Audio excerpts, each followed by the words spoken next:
നിഷാദിൻ്റെ ജീവിതത്തെ ചുറ്റിപ്പറ്റി സംശയങ്ങൾ കട്ടിപിടിക്കുകയാണല്ലോ. ഇപ്പോൾ ഒരു പുതിയ വിവരമാണ് പുറത്തുവരുന്നത്. പണം, വിശ്വാസം, വഞ്ചന ഇവയിൽ ഏതാണ് നിഷാദിൻ്റെ ജീവിതം തകർത്തത്? അതോ എല്ലാം കൂടിയാണോ?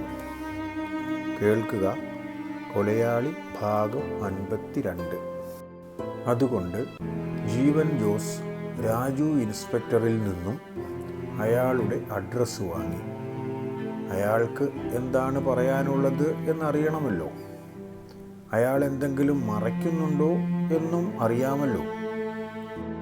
അയാൾ തന്നെ ആയിരിക്കാം പ്രഭാകരൻ്റെ കൊലപാതകത്തിന് പിന്നിൽ. അങ്ങനെ മാത്രമേ ഇതുവരെയും കരുതാൻ കഴിയൂ. അത് ചെയ്തത് വല്ല തെളിവും നശിപ്പിക്കാൻ വേണ്ടി ആയിരിക്കുമോ? ഇതൊക്കെയും ജീവൻ്റെ സംശയങ്ങൾ മാത്രമാണ്. എന്നാലും ജീവൻ ഒരു സംശയം പോലും വെറുതെ വിട്ടുകളയാൻ തയ്യാറായിരുന്നില്ല. നിഷാദിനെ കാണണമെന്നും സംസാരിക്കണമെന്നും വിചാരിച്ച് നടക്കുകയായിരുന്നു അദ്ദേഹം. ഉത്കടമായ ആഗ്രഹമാണെങ്കിൽ അത് ഏതു വിധേനയും സാധിക്കും എന്നാണല്ലോ പറയുന്നത്. ജീവൻ ജോസിൻ്റെ ആഗ്രഹത്തിൻ്റെ കാര്യത്തിലും അത് തന്നെ സംഭവിച്ചു. അങ്ങനെയിരിക്കെ ഒരു ദിവസം തികച്ചും അപ്രതീക്ഷിതമായിട്ടാണ് ഒരു പ്രധാന വിവരം ജീവൻ ജോസിന് ലഭിച്ചത്. അതും നിഷാദിൻ്റെ ജീവിതത്തിലേക്ക് വെളിച്ചം വീശുന്ന വിവരം.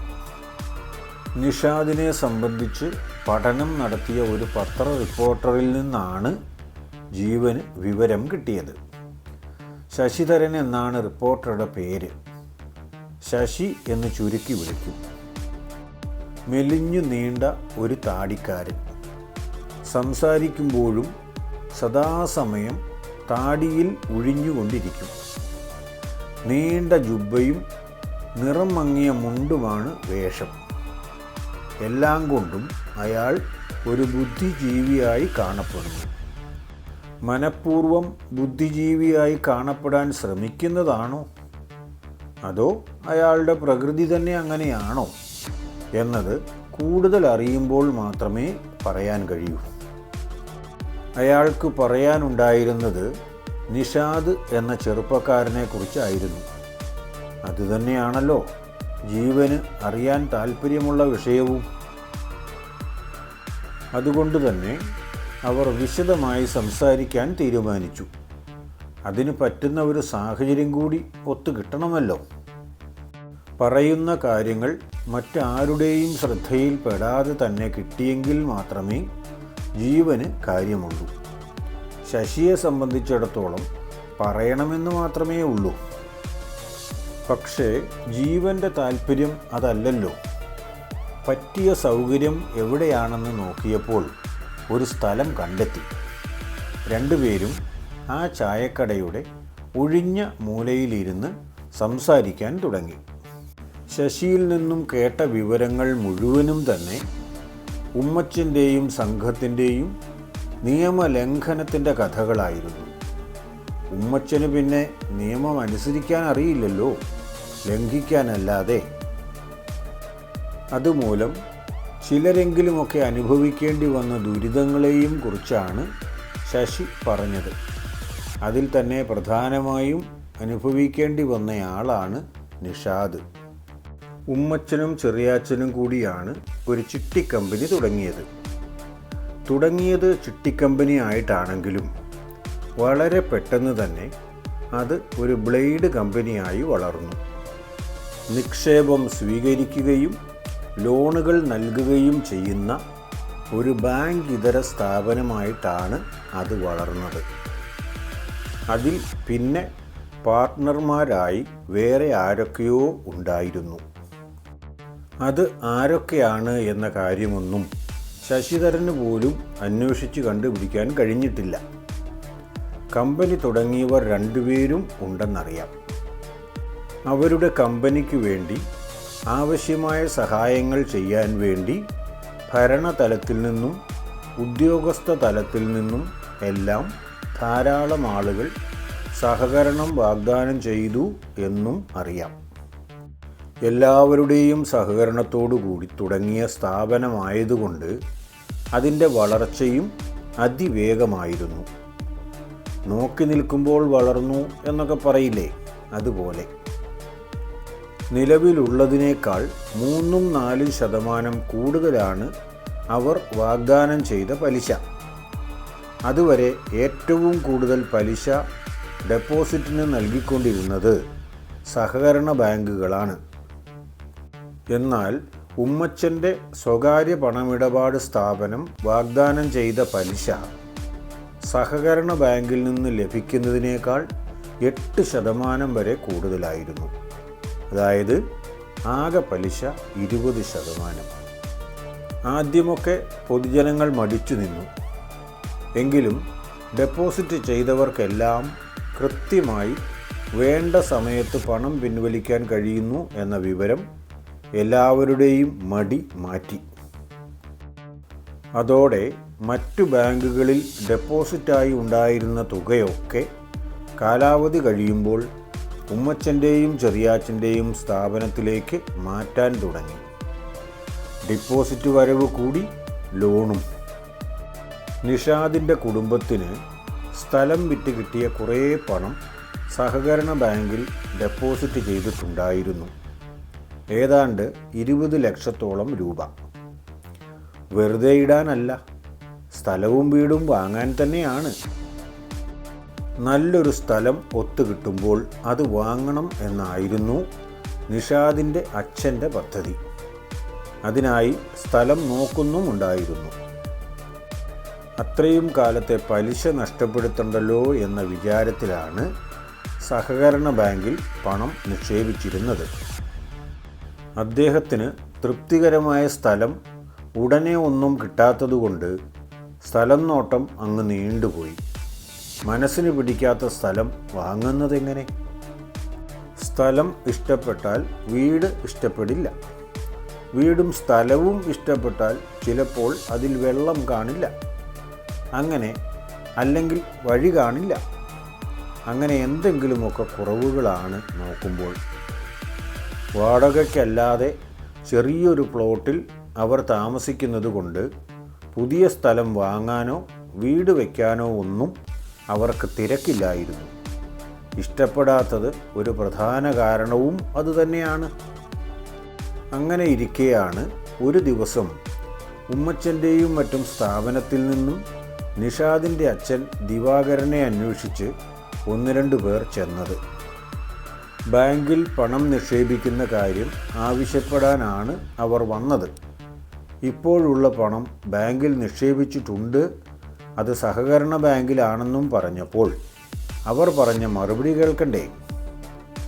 അവിടെ നിന്നും കിട്ടിയാൽ എത്ര പലിശ കിട്ടും? പരമാവധി പോയാൽ 12%. ഇത് ഞങ്ങളതിൻ്റെ ഇരട്ടിയോളം തരുന്നുണ്ട് ഓരോ വർഷവും. നിങ്ങളൊന്ന് ആലോചിച്ച് നോക്കിക്കേ. ഒരു കൊല്ലം അവിടെ പണം ഫിക്സഡായി നിക്ഷേപിച്ചാൽ ലഭിക്കാൻ പോകുന്ന പലിശയുടെ അത്രയും തുക 6 മാസം കൊണ്ട് ഞങ്ങൾ തരും. ഒരു കൊല്ലം തികയുമ്പോഴേക്കും ഇരട്ടി പണം. അവരുടെ സംസാരം കേട്ടപ്പോൾ ദിവാകരന് തോന്നിയത് അവർ തൻ്റെ ഗുണത്തിന് വേണ്ടിയാണ് അങ്ങനെയൊക്കെ പറയുന്നതെന്നാണ്. ശുദ്ധഹൃദയർ പിന്നെ അങ്ങനെയല്ലേ വിചാരിക്കുകയുള്ളൂ.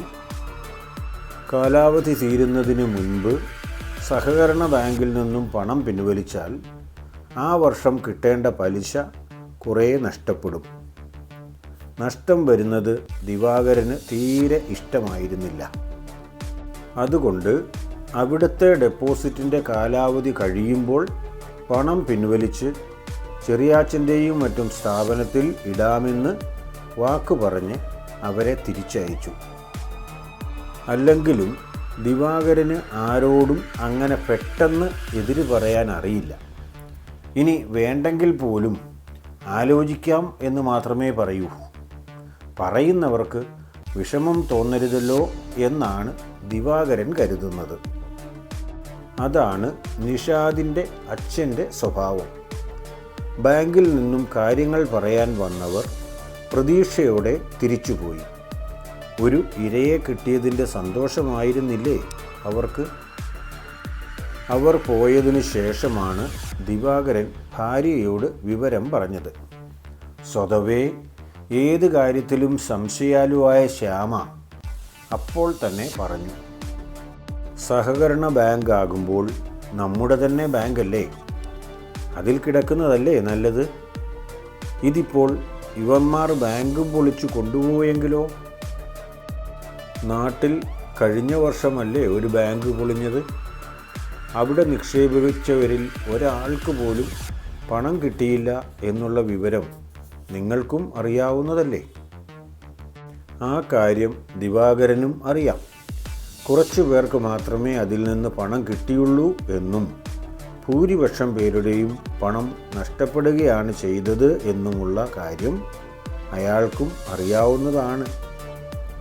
എന്നാലും വന്നവർ കണക്കുകൾ നിരത്തി കാര്യങ്ങൾ അവതരിപ്പിച്ചപ്പോൾ ദിവാകരന് അതാണ് ശരിയെന്ന് തോന്നിയതാണ്. നമ്മൾ ചെയ്യുന്ന ഡെപ്പോസിറ്റിനേക്കാൾ കൂടുതൽ ആസ്തി ഈ ബാങ്കിന് ഉണ്ടത്രേ. ഒരു കാരണവശാലും ഡെപ്പോസിറ്റ് ചെയ്യുന്ന ആളിൻ്റെ പണം നഷ്ടപ്പെടില്ല. അങ്ങനെ വരാതിരിക്കാൻ നമ്മൾ ഡെപ്പോസിറ്റ് ചെയ്യുന്ന അത്രയും തുകയ്ക്കുള്ള ഇൻഷുറൻസും ചെയ്യുന്നുണ്ടെന്നാണ് സ്ഥാപനത്തിൽ നിന്ന് വന്നവർ പറഞ്ഞത്. പിന്നെ എങ്ങനെ നഷ്ടം വരാനാണ്? അത് അയാൾക്ക് വിശ്വാസമായി എന്ന കാര്യം ദിവാകരൻ ശ്യാമയോട് പറഞ്ഞു. ശ്യാമ അവസാനമായി സാധാരണ പറയാറുള്ളതുപോലെ തന്നെ തീരുമാനം പറഞ്ഞു. എനിക്കറിയാവുന്നതുപോലെ ഞാൻ പറഞ്ഞുവെന്നേ ഉള്ളൂ. ഇത്തരം കാര്യങ്ങളൊക്കെ കൂടുതൽ അറിയാവുന്നത് നിങ്ങൾക്കാണ്. വേണമെങ്കിൽ നിഷാദിനോടുകൂടി ചോദിച്ചു. നിങ്ങൾ രണ്ടുപേരുടെ അഭിപ്രായത്തിന് ചെയ്തു. ഞാൻ പറയുന്ന അഭിപ്രായം കേട്ടാൽ ശരിയാകുമെന്ന് തോന്നുന്നില്ല. ദിവാകരൻ ഈ വിവരം നിഷാദിനോടും പറഞ്ഞു. അച്ഛൻ്റെ തീരുമാനമനുസരിച്ച് ചെയ്താൽ മതി എന്ന് അവൻ മറുപടിയും പറഞ്ഞു. തലയിരിക്കുമ്പം വാലാടണ്ടല്ലോ. ഒരു മാസം കൂടി കഴിഞ്ഞപ്പോഴേക്കും സഹകരണ ബാങ്കിലുണ്ടായിരുന്ന പണത്തിൻ്റെ ഡെപ്പോസിറ്റ് കാലാവധി എത്തി. ഇനി പിൻവലിച്ചാൽ നഷ്ടമൊന്നും വരില്ല. അന്ന് തന്നെ ദിവാകരൻ അവിടെ നിന്നും പണം പിൻവലിച്ചു. ഉമ്മച്ചൻ്റെയും മറ്റും സ്വകാര്യ ബാങ്കിൽ 20% പലിശയ്ക്ക് 2 വർഷത്തേക്ക് ഡെപ്പോസിറ്റ് ചെയ്തു. അത് നിഷാദിൻ്റെ ജീവിതത്തിലെ തകർച്ചയുടെ തുടക്കമായിരുന്നു. നിഷാദിൻ്റെ ജീവിതം തകർന്നത് ഒരു സാമ്പത്തിക തട്ടിപ്പിലൂടെയാണോ? അല്ലെങ്കിൽ അതിനു പുറകിൽ മറ്റൊരു ഗൂഢാലോചനയുണ്ടോ? അടുത്ത ഭാഗത്തിൽ സത്യം കൂടുതൽ വ്യക്തമായി വരുമോ? ഇത് കൊലയാളി വീണ്ടും വരും. മറ്റന്നാൾ ഇതേ സമയം അടുത്ത ഭാഗവുമായി വരുന്നതുവരെ എല്ലാവർക്കും നല്ലത് സംഭവിക്കണമെന്ന് ആഗ്രഹിക്കുന്നു. എല്ലാവർക്കും വേണ്ടി ആത്മാർത്ഥമായി പ്രാർത്ഥിക്കുകയും ചെയ്യുന്നു.